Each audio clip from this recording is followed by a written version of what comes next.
kadalasan mga kapanyero, dito rin ako kumukuha ng ng binabaon nating pagkain pagka pupunta tayo sa farm, di ba? Nandito lahat. Ito yung pinakamasarap na parte na pupuntahan natin.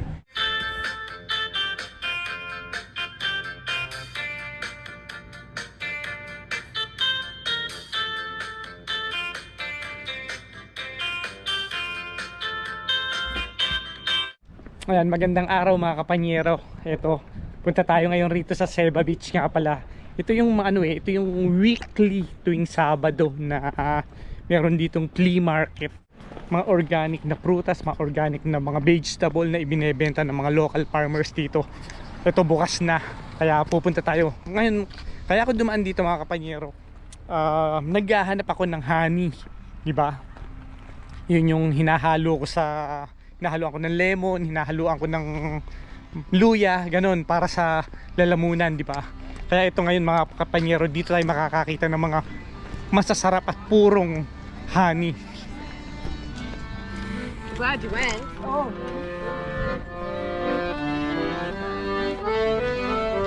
You have your frozen stuff. There's stuff to put in the fridge. We'll walk around.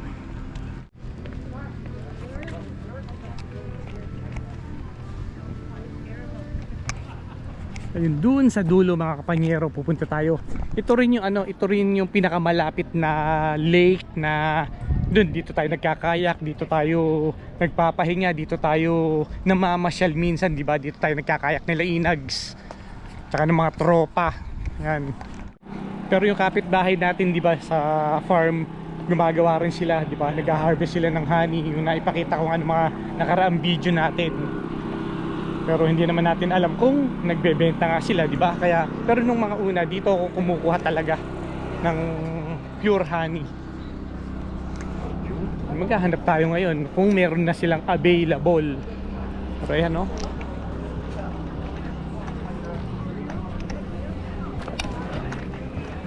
Ayan, meron na, oh.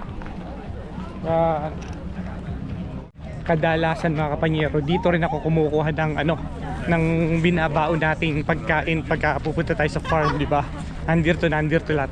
Ito yung pinakamasarap na parte na pupuntahan natin, yung mga organic na prutas. Ito na, haba ng pila rito. Hindi natin kumura na mga cherry, yan, pinakamasarap dito. Ayan,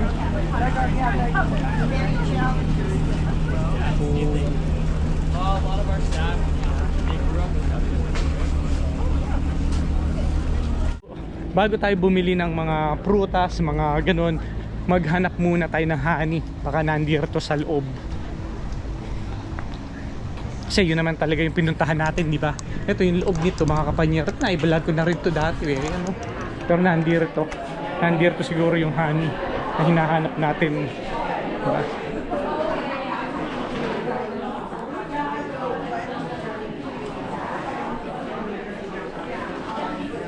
Wala, hanap tayo.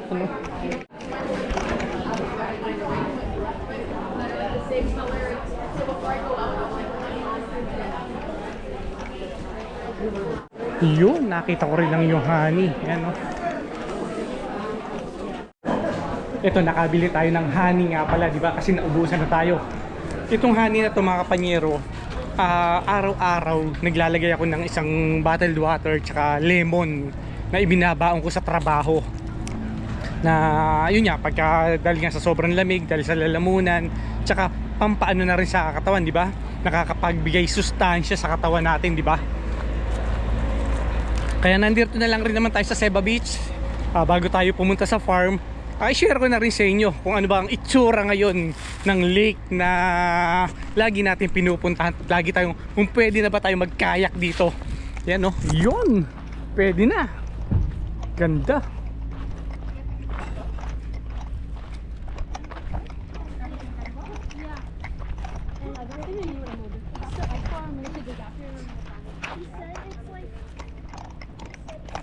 So lakad na rin tayo, di ba? Ayan, no?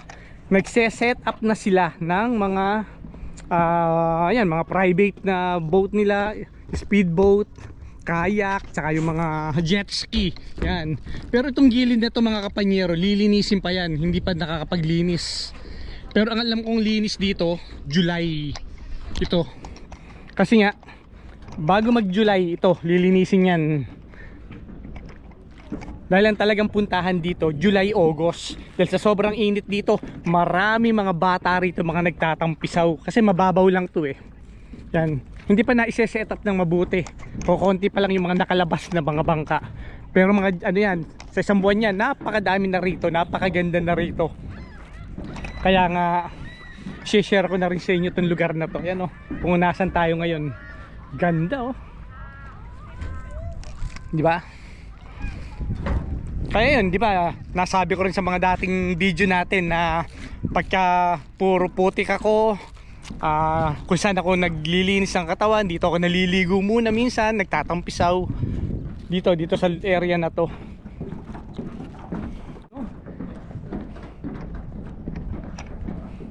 Tsaka kagandahan dito mga kapanyero, ang haba nitong anong to, yung pinaka deck na to, ang haba nito. Dati kasi kahoy lang to eh, halos kalahati lang yung nalalakaran natin. Pero dahil nga dito iniba na nila, aluminum stainless na ang ipinalit nila, naka-setup na. Ang ganda oh. Ayan, nagkakayaan, yung mga tropa natin na nagkakayaan na magkayak nito. Kaya nga nagseset tayo, naglilinis tayo ng farm. Dahil nga may mga balak tayo na magkakayak dito, tapos sa hapon hanggang gabi magbabarbecue sa farm. Ganun na yung mga binabalak namin. Sana matuloy, di ba? Pero hanggang ngayon naman hindi pa tayo makapaglinis-linis sa farm natin, di ba? Minsan nakakaano rin eh. Minsan may mga time rin na kasi na may mga schedule tayo na sabi ko pupunta ako, maglilinis ako. Pero pagdating ng umaga, tinatamad ako. Ganun eh, parang ang bigat ng katawan ko, parang ayokong pumunta. Ganun na nangyayari, kaya na delay ang paglilinis natin. Pero yan oh, makikita nyo naman, napakaganda na rito. Diba?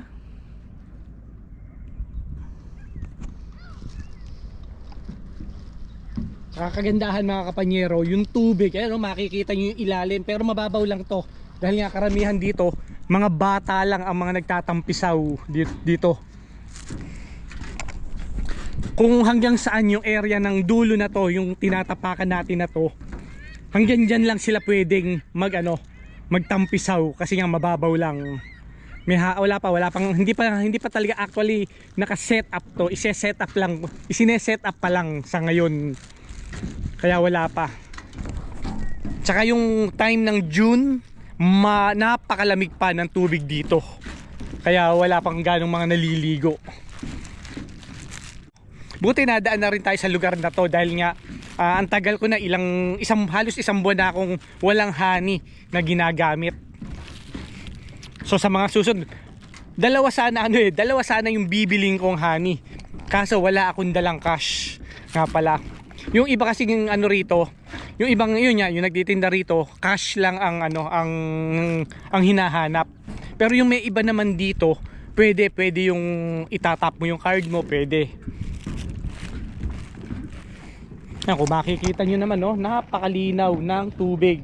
Kung makikita nyo yung mga bato, di ba? Ayan tubig yan, di ba? Linaw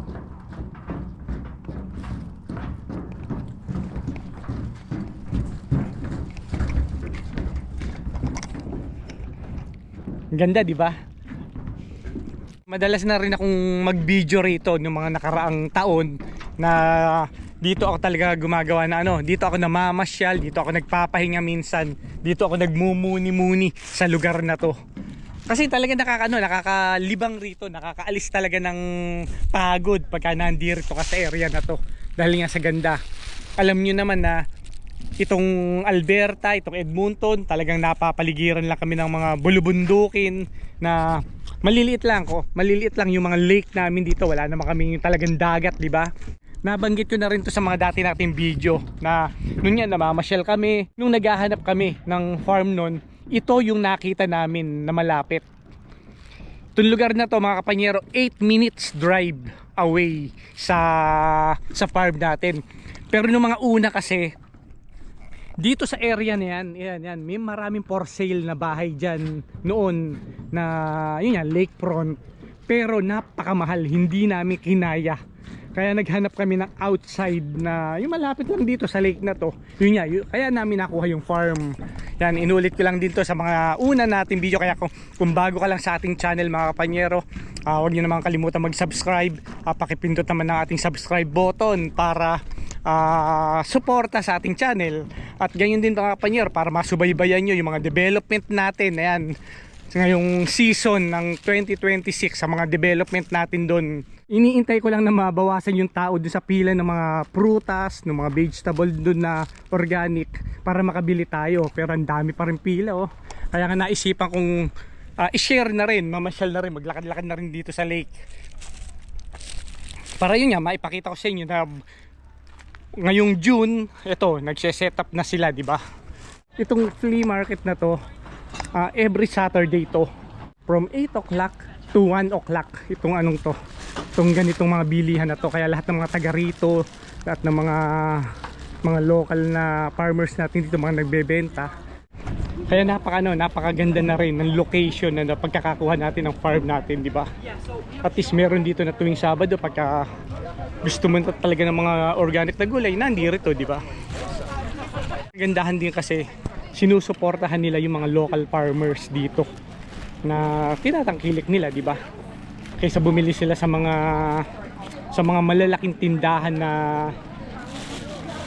nanggagaling din sa ibang bansa yung mga produkto. Pero dito sigurado ka na mga tanim lang din nila rito.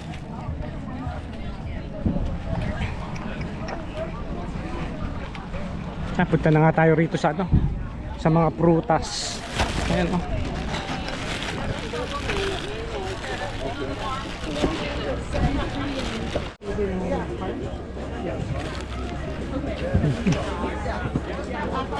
Dito bili tayo ng cherry. Tara, pila tayo mga kapanyero, baka maubusan pa tayo.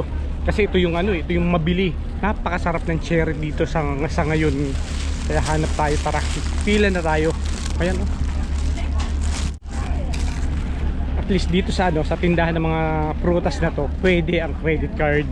Ito, gagamit tayo ng credit card dito. Nakabili na tayo ng cherry, nakabili na tayo ng honey, nakabili pa tayo ng mga juice na fresh juice. Talagang napakasaya ng lugar na to pagka Sabado. Nakita nyo naman yung sa dami ng mga sasakyan na yan dito, di ba? Talagang dinadayo yung lugar na to pagka ganitong mga oras. Yan oh, dami oh. Ang hirap, ang tagal ko pa kanina ang tagal ko pa rin nakakuha ng parking na yun nga lang, ang layo pa rin, di ba? Layo ng pinagparkingan natin dahil nga sa daming tao ngayon dito. Padami ng padami to kasi hanggang mamayang alauna pa to. Kaya yan mga kapanyero, balik na tayo sa farm, punta na tayo ron para makapaglinis. Kaya maraming salamat, hanggang sa muli.